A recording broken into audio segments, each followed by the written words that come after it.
নমস্কাৰ মই বিজু মৰমৰ দৰ্শন শ্ৰেণীৰ ছাত্ৰ ছাত্ৰীসকল আজি তোমালোকৰ ইংলিছ টেক্সট বুকৰ আমাণ্ডা লেসনটিৰ কিছুমান এমসিকিউ লৈ আহিছো লগতে কেইটামান ইম্পৰ্টেন্ট ভিএছএ কোৱেশ্চন তোমালোকে ভিডিওটি চোৱা who is the poet of the poem Amanda ইয়াৰ কাৰেক্ট আনসাৰটো হ'ব শুদ্ধ অপচনটো হ'ব D Robin Klein next question চোৱা Amanda is a Option A little girl, option B little boy, option C puppy, option D name of a cat. শুদ্ধ অপশনটো হ'ব A little girl. Next question, what was Amanda to finish? Option A দিয়া আছে her homework, option B her hair, option C her bath, option D catch the fishes. শুদ্ধ অপশনটো হ'ব A her homework. Next question, what had the speaker asked Amanda to do?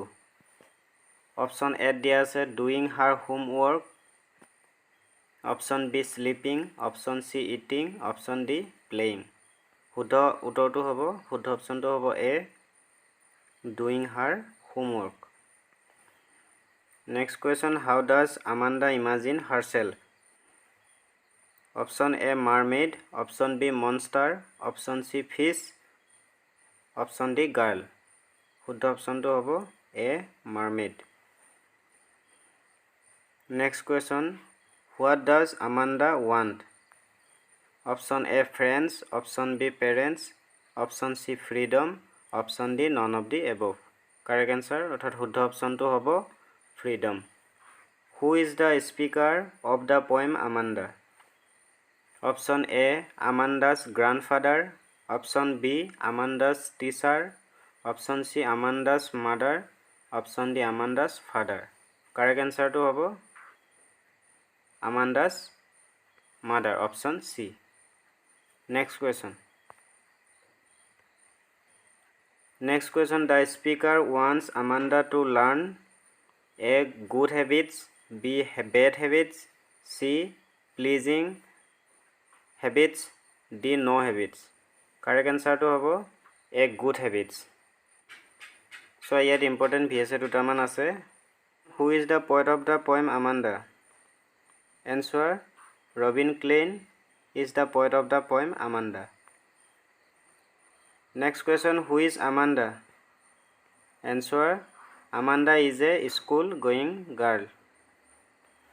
Next question, what does Amanda like to bite?